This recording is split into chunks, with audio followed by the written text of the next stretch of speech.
More than half of Americans are drinking tap water that could be toxic. Lead pipes were outlawed 36 years ago. But KMBC9 Investigates found lead in drinking water at alarming levels. KMBC9's Haley Harrison is here with what we can do about it. Haley? Well, there was actually a time when many of America's largest cities required water lines be made of lead because it's so durable. But that's exactly the problem. 50 to 100 years later, many of those pipes are still underground carrying water to homes. But in many cases, cities don't know where they all are. In one small town in Missouri, they learned the hidden dangers the hard way. I live here, my children live here. This water matters to me. My family's health matters to me. Sean Overton's work at this water treatment plant is more than a job. Water here flows to 3,000 homes all over Trenton, Missouri.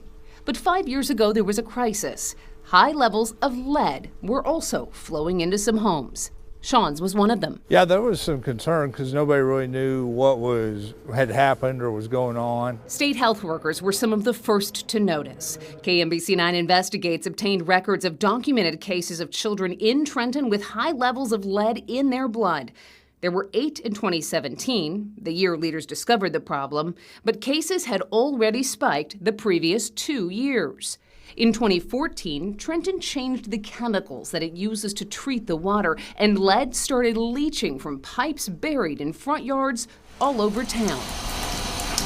Well, the water main often runs right here under the street, connecting to the service line, which runs water straight into your house. If your home was built before 1986, when lead service lines were banned, there's a simple way to figure out if yours is lead. Grab a key and a magnet. Scratch the line where it enters your house. If it's gray in color, scratches easily, and the magnet will not stick, it's probably lead. A 2021 survey by the Natural Resources Defense Council found there are as many as 600,000 lead service lines in Missouri, one of the worst in the nation. It's up to 329,000 in Kansas, but many utility companies don't know where they all are.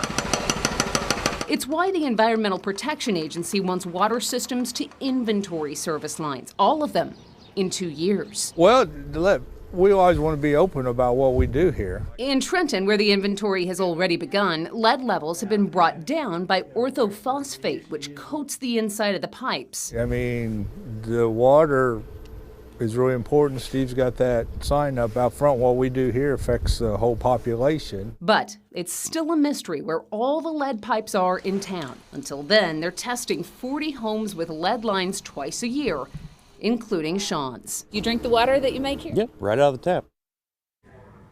Homeowners are responsible for their service lines, and that includes the cost to replace a line. Now, as for that government inventory, it's going to cost Kansas City, Missouri $1.5 million. Their inventory is also going to document the materials that make up their water mains, because in some places the city doesn't know. The state also recently granted Harrisonville, Missouri $200,000 to conduct its inventory. Cities are expected to know the material makeup of every service line they reach by the end of 2024.